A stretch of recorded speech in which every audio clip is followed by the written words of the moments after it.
الرحیم۔ یقیناً سونے سے پہلے کی دعائیں سنت نبوی صلی اللہ علیہ وسلم سے ثابت ہے اور روحانی سکون، تحفظ اور برکت کا ذریعہ ہے۔ ان دعاؤں کو پڑھنے سے انسان اللہ کی حفاظت میں سوتا ہے، دل کو اطمینان ملتا ہے اور نیند عبادت بن جاتی ہے۔ سونے سے پہلے یہ دعا پڑھیں: اللہم باسمک اموت واحیا۔ جب بستر پر لیٹ جائے تو یہ دعا پڑھیں: باسمک ربی وضعت جنبی وبک ارفعہ ان امسکت نفسی فاغفر لها وَإِنْ أَرْسَلْتَهَا فَاحْفَظْهَا بِمَا تَحْفَظُ بِهِ عِبَادَكَ الصَّالِحِينَ۔ اور 3 بار آیت الکرسی پڑھیں یا میرے ساتھ سنیں۔ اللہ لا الہ الا هو الحی القیوم لا تأخذه سنة ولا نوم له ما في السماوات وما في الأرض من ذا الذي يشفع عنده إلا بإذنه يعلم ما بين أيديهم وما خلفهم ولا يحيطون بشيء من علمه إلا بما شاء وسع كرسيه السماوات والأرض ولا يؤوده حفظهما وهو العلي العظيم۔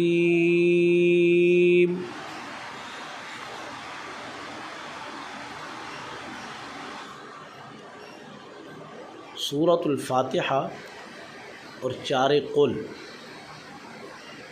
یہ بھی پڑھیں۔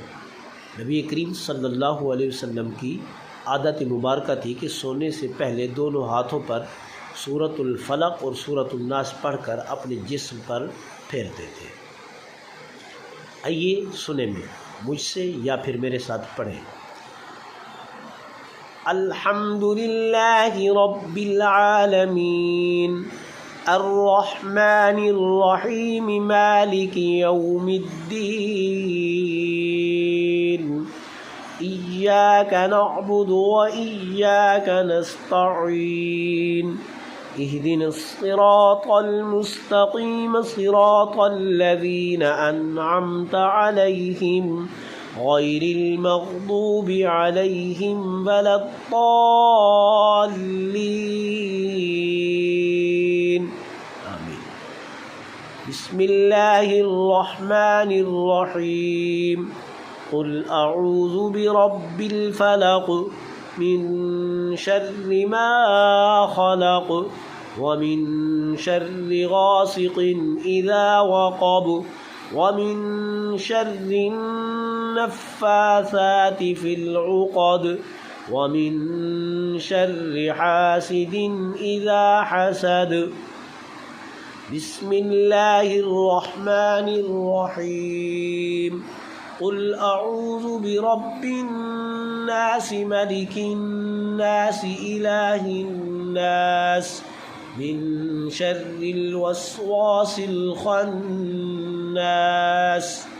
الذي يوسوس في صدور الناس من الجنة والناس۔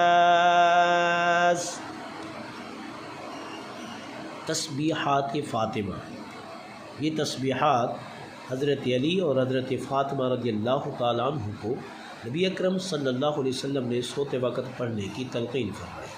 یہ روح کو طاقت، دل کو سکون اور جسم کو راحت عطا کرتی ہے۔ میرے ساتھ مل کر سبحان اللہ 33 بار پڑھیں، الحمدللہ 33 بار پڑھیں، اللہ اکبر 34 بار پڑھیں۔ سبحان اللہ سبحان اللہ سبحان اللہ سبحان اللہ سبحان اللہ سبحان اللہ سبحان اللہ